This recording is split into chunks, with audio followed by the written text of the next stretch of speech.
Glória a Deus, é com muita alegria e também muito tremor e temor ao Senhor que nós temos uma palavra, e a palavra desta noite, se pudéssemos dar um título, seria Andando no Propósito. Amém?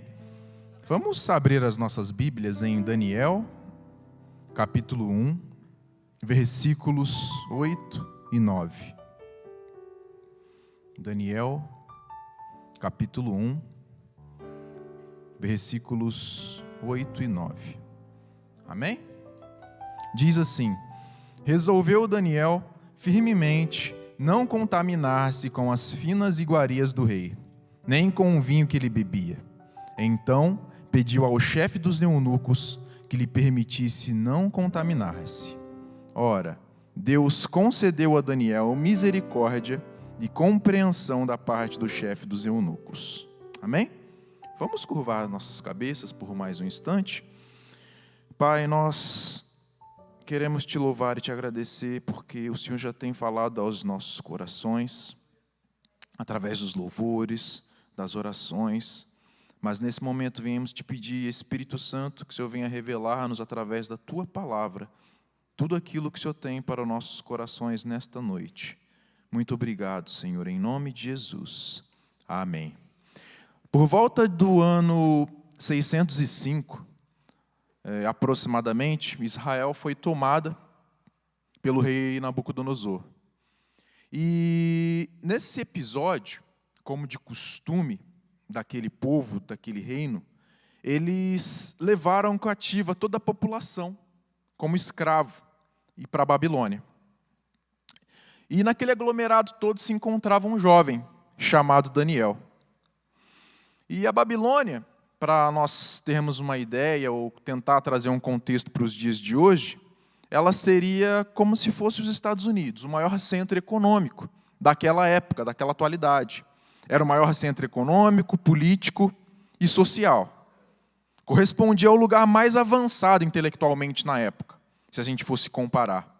Então lá existiam diversas culturas, costumes, e como muitos deles, se não todos, esses costumes, a maioria deles iam contra os preceitos da lei de Deus. E aí, como que a gente pode pensar em Daniel nesse cenário? Como que um jovem de aproximadamente 14, 17 anos, alguns dizem, pode permanecer fiel às suas convicções aprendidas na infância? Como? E a resposta ela é muito clara. Daniel tinha um propósito. Então Daniel tinha um propósito. Mesmo sendo levado tão jovem para um lugar distante, foi tirado dos seus pais, tirado da tua cultura. Como é que pode um jovem de tão pouca idade não se contaminar? Ele tinha um propósito. Coloca agora nos dias de hoje, com tudo aquilo que é apresentado. Eu fiquei pensando nisso. Eu tentei me colocar no lugar de Daniel. Falei, pai, será que eu conseguiria me manter limpo, não me contaminar perante tudo aquilo que foi posto a ele?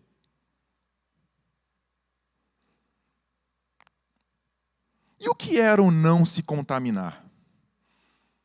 Então, aqui indo um pouco a fundo com relação a diferentes frentes, existem algumas posições com relação ao que era o não se contaminar pelo texto que nós lemos. Então, a primeira delas é que as finas iguarias do rei possuíam alimentos proibidos pela lei. Como, por exemplo, o porco. Na lei de Moisés, haviam realmente algumas proibições de comer alguns tipos de alimentos. Se a gente for olhar lá em Levítico 11, há uma lista de animais que não deviam, se comer. No entanto, o texto diz que ele recusa toda a comida do rei, e não somente aquilo que era proibido pela lei. Então, essa posição ela não explica muito bem do porquê deles terem recusado também o vinho. Existe uma segunda posição, de que a comida era talvez oferecida aos ídolos, E de fato isso acontecia mesmo naquele período. Mas se fosse esse o caso, eles estariam também corretos em tomar essa decisão. Mas novamente não há no texto nenhum indício de que tenha sido esse motivo. E há também uma terceira posição, que no meu entender parece ser um pouco mais coerente com o contexto, é que se refere ao perigo da acomodação. A maneira como o texto fala da comida do rei parece ser muito atrativa para os 4 amigos, para Daniel e seus amigos e também para todos aqueles jovens que tinham sido cativos. Parece ser algo muito incomum, se a gente for olhar, de um rei dar a sua própria comida para cativos, mesmo que pertencesse à linhagem dos nobres. Então Daniel, existe uma corrente que diz que Daniel ele era como se fosse um dos príncipes ali de Israel, ele era de uma linhagem nobre. E uma olhada um pouco melhor para a Babilônia, nós percebemos que a intenção deles era de transformar os seus cativos em novos caldeus. Diferentemente da Pérsia, que incentivava a cultura e a religião das nações subordinadas, a Babilônia queria transformar eles. Por isso que Nabucodonosor muda o nome daqueles jovens e ordena que eles aprendessem a língua e a cultura dos caldeus. Dessa forma, esses jovens nobres, eles seriam que replicadores das línguas, dos costumes e da cultura para o seu povo que tinha sido cativo. Então eles realmente tentavam fazer com que eles se esquecessem de quem eles eram, de onde eles vieram e quem eles adoravam. E o que realmente motivou Daniel a não se contaminar? Tem 4 pontos aqui que o Senhor colocou no meu coração, e o primeiro deles é: ninguém impôs isso a Daniel. Em primeiro lugar, ninguém impôs isso a Daniel. E é interessante notar também que ninguém disse a Daniel que ele não podia comer daquela comida. Daniel não estava com seus pais, ele não estava com seus tutores. Na verdade, não tinha ninguém que o pudesse aconselhar. Mas Daniel nunca havia se esquecido dos ensinamentos que um dia ele recebeu. Não é preciso que ninguém esteja junto de um jovem que tem um propósito. Não é necessário. Alertando a ele, dizendo que deve fazer isso ou aquilo. Porque se ele tem esse propósito muito firme no teu coração, ele sabe muito bem o que deve ou não fazer. E isso não implica de ausência de conselhos. Todos os jovens precisam de conselhos. Ninguém aqui está falando que não é necessário. Só estamos enfatizando que não é uma verdade absoluta. Se um jovem em algum momento não tiver alguém que o aconselhe, que ele possa fazer a vontade de Deus. Não, nós vemos na vida de Daniel que não foi assim. Ele foi cativo muito jovem. Mas ele tinha no seu coração algo muito profundo. Ele tinha um propósito muito claro. E ele não podia se submeter a nada que não fosse aquilo que Deus já tinha colocado no coração dele. Provérbios 22:6 diz: ensina a criança no caminho em que deve andar, e ainda quando for velho, não se desviará dele. Nós vemos isso como uma verdade absoluta na vida de Daniel. 1.2, então 1.1, ninguém impôs isso a ele. 1.2, ele se arriscou em nome de um propósito. Se a gente olhar o versículo 10, nós conseguimos entender um pouco dessa situação, porque não comer da porção do rei significava uma provável morte por desobediência. Quando ele decidiu fazer isso, ele automaticamente se colocou no centro da vontade de Deus. Então, muitas das vezes na nossa vida, decisões erradas perante os homens, por assim dizer, são as mais certas. Quando nós nos submetemos à vontade de Deus. Daniel ele poderia muito bem dizer para si mesmo, ou para os seus amigos, que eles poderiam comer para não morrer. Mas a decisão dele foi morrer por não comer. Mateus 10:39 diz: quem acha a sua vida, perdê-la-á. Quem, todavia, perde a sua vida por minha causa, achá-la-á. Daniel tinha isso muito firme no teu coração.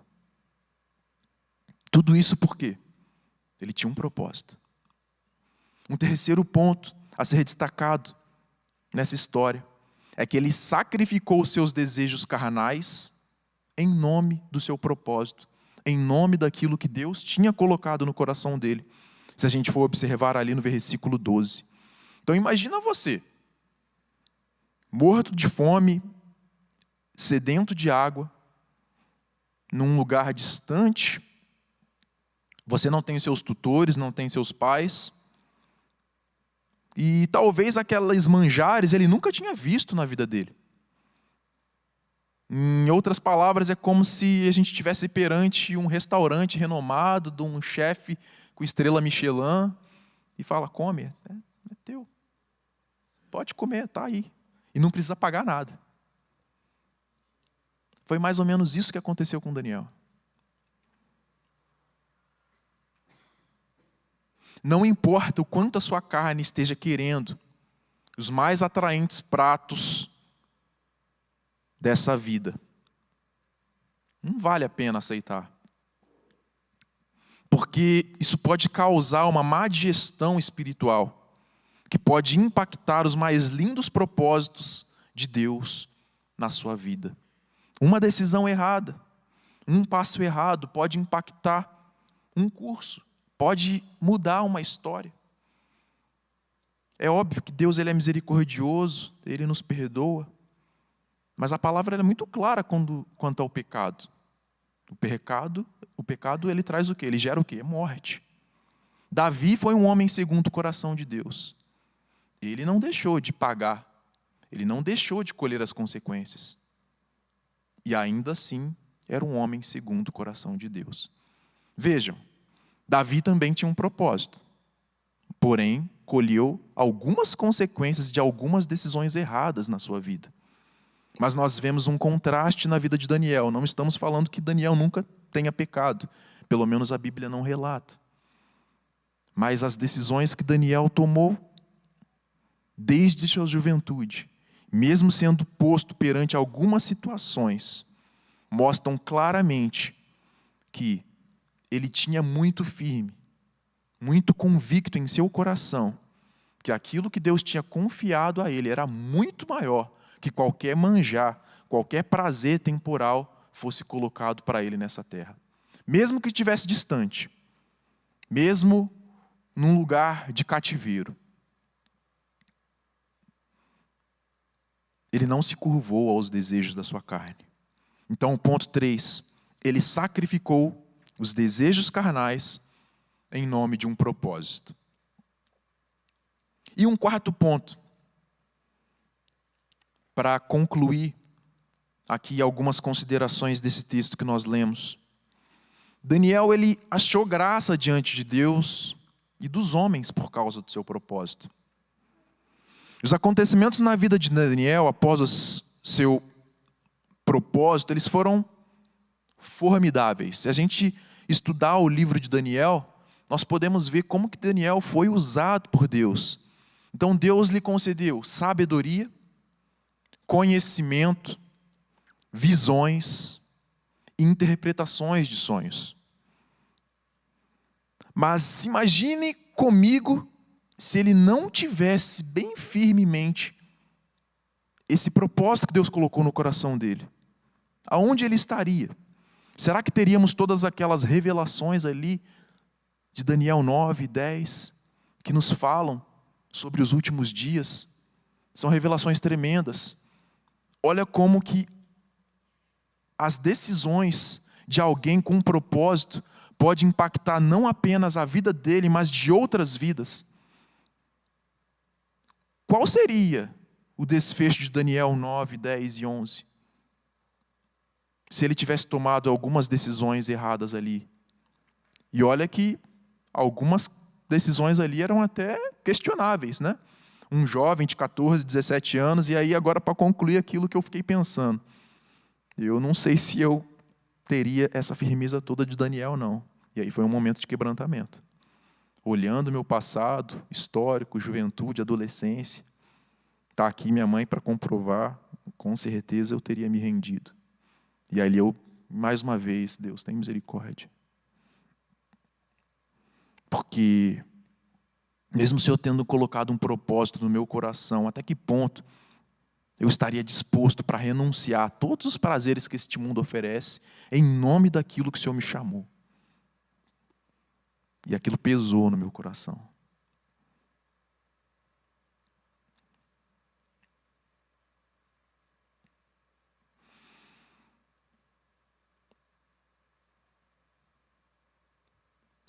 Eu gostaria de falar para você, jovem, o que vai fazer a diferença na tua vida são esses propósitos.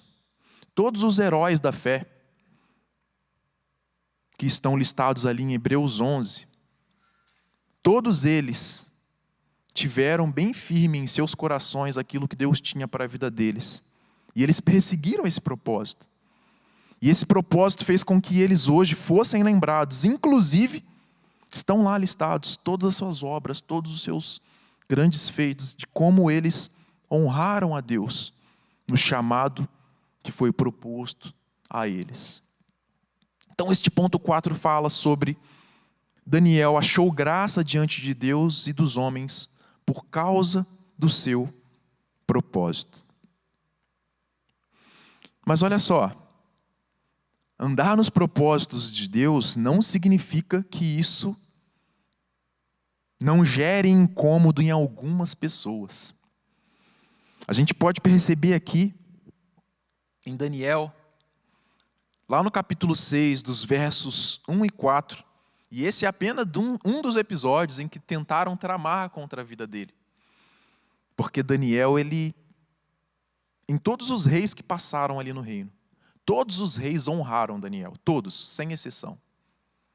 Todos eles reconheciam que Daniel era um homem segundo o coração de Deus. Todos eles reconheciam isso. Mas existiam pessoas que queriam tomar aquilo de Daniel. Almejavam aquilo de Daniel, mas sem pagar um preço. Queriam o prestígio que Daniel tinha, sem pagar um preço de santidade, sem se contaminar. Olha só o que diz lá em Daniel 6, 1, 4. Para seu bem a Dario, constituir sobre o reino a 120 sátrapas que estivessem por todo o reino, e sobre eles 3 presidentes, dos quais Daniel era um, aos quais estes sátrapas dessem conta para que o rei não sofresse dano. Então, o mesmo Daniel se distinguiu destes presidentes e sátrapas, porque nele havia um espírito excelente. E o rei pensava em estabelecê-lo sobre todo o reino. Então os presidentes e os sátrapas procuravam ocasião para acusar a Daniel a respeito do reino, mas não puderam achá-la, nem culpa alguma, porque ele era fiel, e não se achava nele nenhum erro e nem culpa. E aí, dali em diante, nós vemos que tem um decreto que dura aproximadamente 30 dias, e nesse decreto dizia que todas as pessoas ali deveriam adorar ao rei Dário. Mas Daniel não se curvou mais uma vez. A palavra diz que ele orava 3 vezes ao dia. Ele continuava orando como de costume, 3 vezes ao dia. E ali nós vemos que os sátrapas eles fazem uma acusação junto ao rei contra Daniel. Lá no versículo 10, nós vemos isso. Mas lá no ponto 2 que nós falávamos, novamente, o mesmo episódio. No versículo 10 do capítulo 1, Daniel tinha se arriscado porque ele não comeu daquelas iguarias do rei. E aqui, novamente, não poderia ser diferente. Daniel, da mesma forma, ele não prestou culto a qualquer pessoa ou qualquer outro Deus, mesmo que ele tivesse que morrer.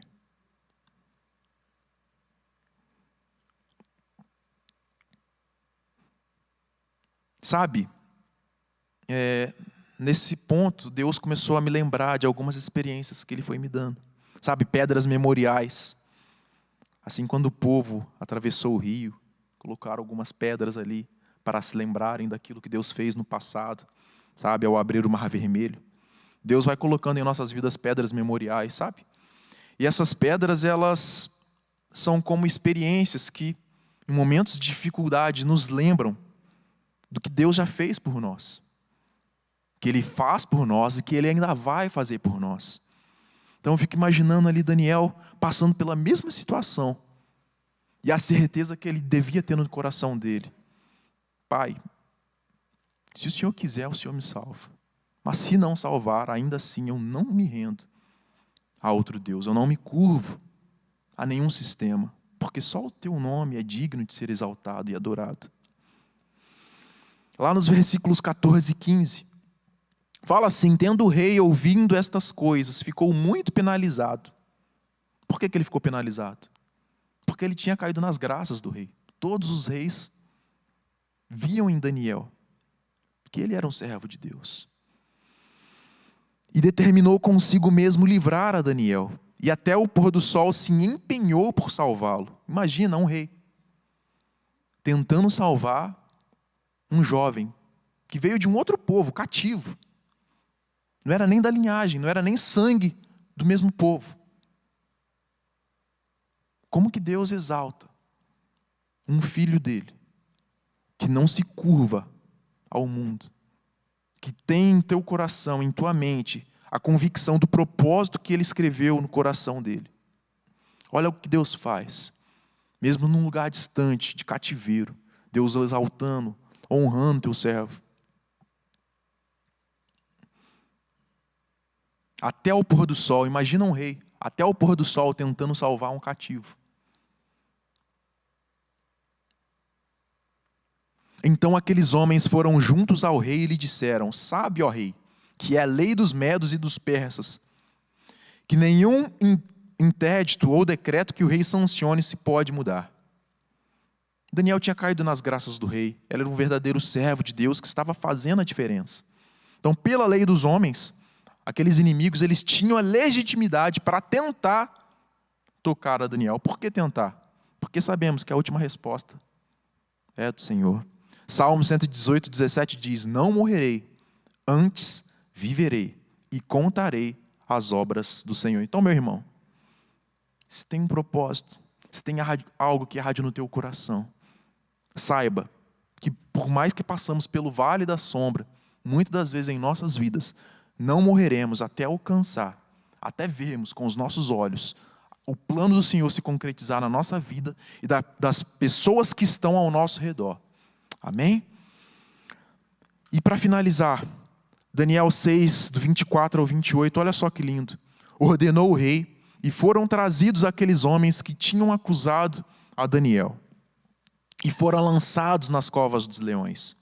Eles, seus filhos, suas mulheres. E ainda não tinham chegado ao fundo da cova, e já os leões se apoderaram deles. Eles esmigalharam todos os ossos. Então o rei Dário escreveu aos povos, nações e homens de todas as línguas que habitam em toda a terra: paz vos seja multiplicada. Faça um decreto pelo qual, em todo o domínio do meu reino, os homens tremam e temam perante o Deus de Daniel, porque ele é o Deus vivo e que permanece para sempre. O seu reino não será destruído, e o seu domínio não terá fim.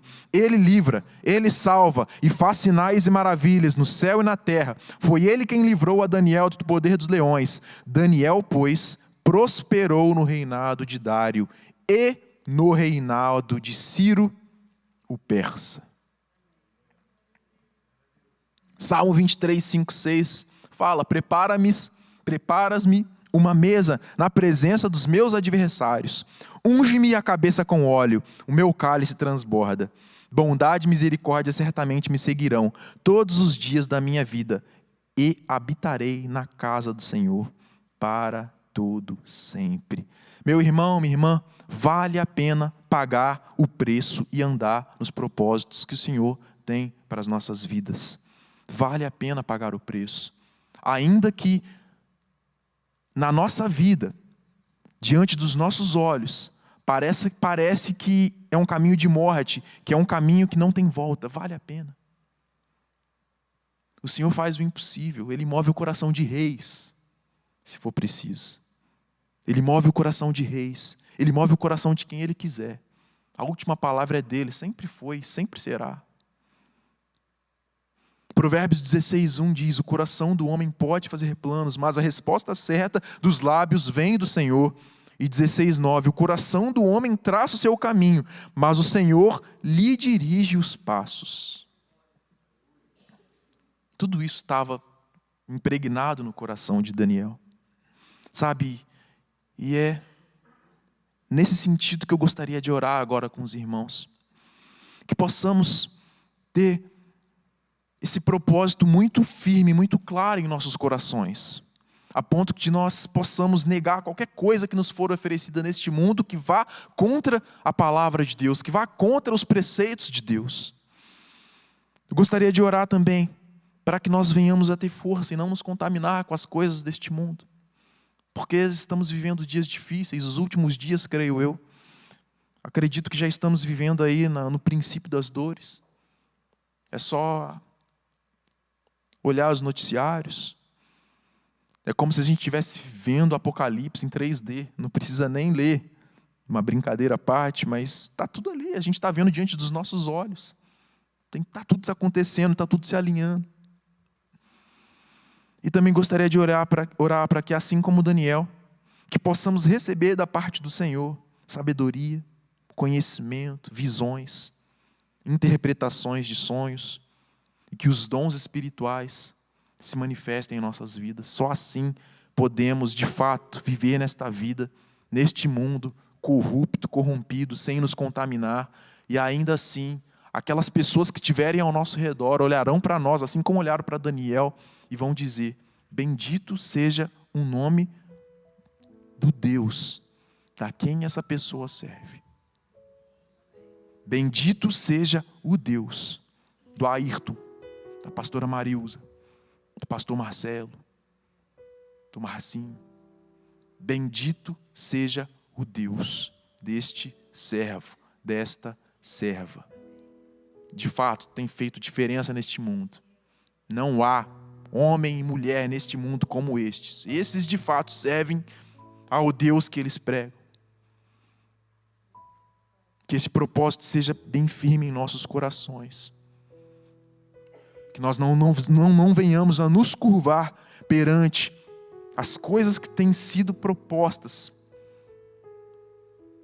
que têm sido colocadas diante de nós, que o mundo, o inimigo tem tentado colocar à força diante dos nossos filhos. Basta ligar a televisão, no YouTube, numa chamada, num pop-up, já aparecem atrocidades, impurezas, imoralidades. Você vira a cabeça, já vê um outdoor, já vê coisas que é difícil de dizer como que chegamos nesse ponto. Mas o Senhor, Ele vai dar a vitória.